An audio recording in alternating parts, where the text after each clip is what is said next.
Sold for sex at 14 years old. An old man came up and asked her how much, and she gave a price, and I was handed off to him. Holly Smith's life was never the same. Once that exchange was over, once I had left his room, I felt like there was no looking back. But inside her Richmond living room, nearly 20 years later, Holly is finally sharing her story. It happened in 1992, the summer before her first year of high school.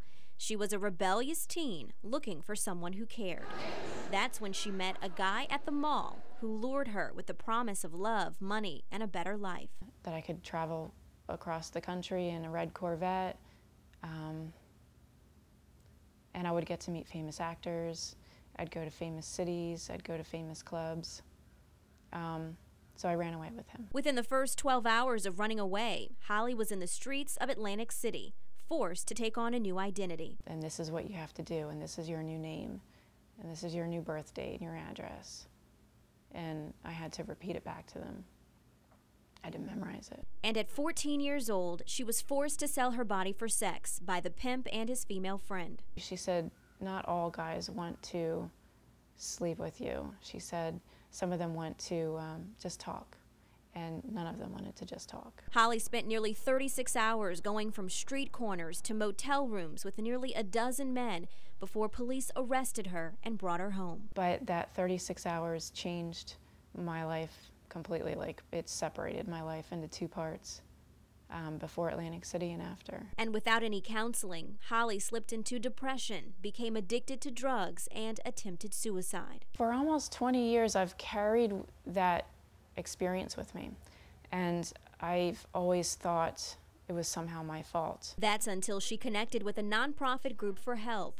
Holly's story recently reached the national spotlight, and she's inspiring local agencies to stand up against human trafficking too. It's the second largest criminal industry in the world, and it's in position to take #1. She works with Sarah Pomeroy, who started the Richmond Justice Initiative back in 2009.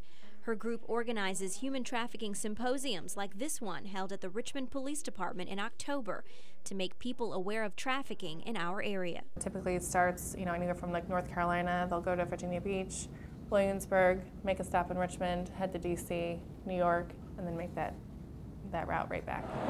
Police say they've pinpointed about a dozen areas of activity in South Richmond and northern Chesterfield, especially along Jefferson Davis Highway. But human trafficking is becoming even harder to spot on these streets. Local law enforcement tell me it's because traffickers are becoming more sophisticated.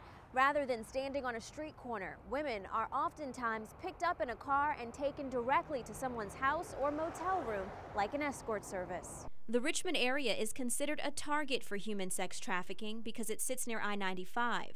Although there are currently no cases of children being trafficked in the area, Holly says it may be happening to a teen you know. Nobody talked to me about it, so I wonder how many other girls are out there that have gone through this and are now just kind of going through their lives thinking they're the only ones. For that reason, Holly is currently writing a memoir about the painful experience she endured as a teen. So I'm hoping that through my memoir I can get my story out to more people and to let girls know that they can change their lives.